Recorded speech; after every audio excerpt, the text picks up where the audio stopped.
الحمد لأهله والصلاة على أهلها أما بعد. معززو د خارج نه یو ورور پوښتنه کړې ده چې دلته کم څوک د کرونا وایروس د مرضي څخه وفات سي نو په هسپتال یا شفاخانه کې دغه میت یا وفات شده په یو تیلی کې ونیسي نو بیا چاته اجازه نه ورکوي چې د دې تیلی نه وباسي، ځکه چې که د تیلی نه وباسي غسل یا تیمم وروهي نو دغه مرض هغه نورو ته هم انتقالیږي.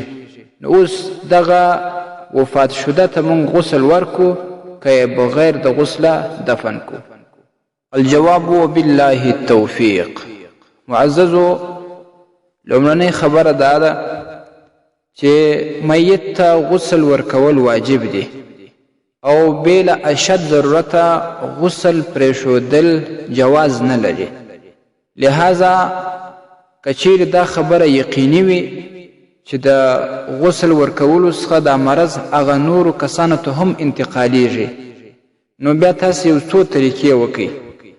لومړنۍ طریقه دا چې دا د هسپتال والا سره به ممکن خپله داسې آلات و اسباب وي چې په هغه باندې د میت ته غسل ورکول سي یا پاکي په حاصلیږي، لکه څنګه چې دوی په تیلي کې بندوي د غسل بیا هم داسې یو څه شی وي نو هسپتال والا ته ووایاست چې هغه غسل ورکړي.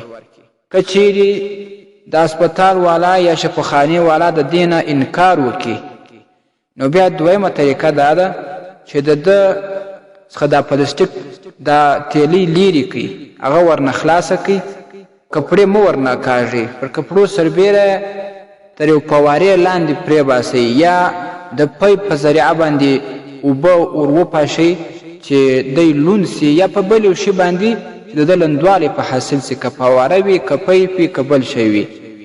او که چیرې هیڅ اجازه نه وي چې تاسې د پلاستیک نه وباسئ نو د ضرورت په وجه باندې پر هغه پلاستیک سربیره په پیپ باندې یا په یو بل شي باندې لوند کړئ او اوبه باندې توی کړئ د غسل په نیت باندې. او که چیرې پر دې پلاستیک باندې سربیره د غسل ورکولو څخه هم حکومت منع کوي، هیڅ لاره نه او یا دا چې بیا هم دا مرض انتقالیږي نو بیا هم اجازت سته چې بغیر د غسله دفن کوي او بیا د جنازې لمونځ ورباندې وکړي.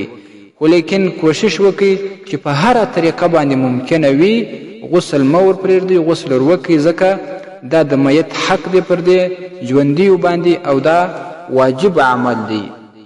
التبویب صفحه 414، المحیط البرهانی دویم جلد 291 صفحه، الفتاوى الهندیه اول جلد 150 صفحه.